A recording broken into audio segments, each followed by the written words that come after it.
চট্টগ্রামের পটিয়া পৌরসভার ৫ নম্বর ওয়ার্ডের সবজারপাড়া এলাকায় এক বহুতল ভবনে চুরির ঘটনা ঘটেছে। অজ্ঞাতনামা চোরের দল রাতের আধারে ঘরের দরজার লক ভেঙে প্রায় ১৫.৫ লক্ষ টাকার স্বর্ণালংকার, ৯,০০০ টাকা নগদ অর্থসহ বিভিন্ন মূল্যবান সামগ্রী লুট করে নিয়ে গেছে। ঘটনাটি ঘটেছে ৫ অক্টোবর দিবাগত রাত আনুমানিক ১টা থেকে ৪টার মধ্যে। স্থানীয় সূত্রে জানা যায়, চুরি হওয়া ভবনটি নুরুল আলমের মালিকানাধীন। ওই বাড়িতে বাস করেন তার ছোট ভাই মোহাম্মদ সেকান্দার হোসেন ও তার পরিবার। ঘটনার সময় পরিবারের সবাই কক্সবাজারে অবস্থান করছিলেন। গৃহকর্তা মোহাম্মদ সেকান্দার জানান, আমি পরিবারকে কক্সবাজারে রেখে গতকাল রাত ২:৩০টার দিকে বাড়িতে ফিরে দেখি প্রধান দরজার লক ভাঙা এবং ঘরে পোড়া গন্ধ। পরে দেখি দরজার তালা গ্যাসের সাহায্যে পুড়িয়ে ভাঙা হয়েছে।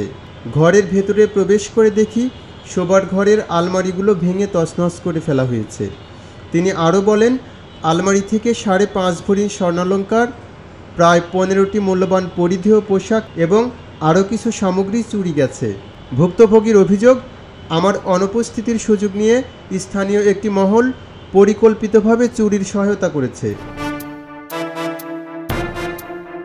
বিভিন্ন পৌরসভাতে প্রতিদিন প্রায় রাত্রে চুরি, রাহাজানি, চিন্তায় এভাবে চলতেছে।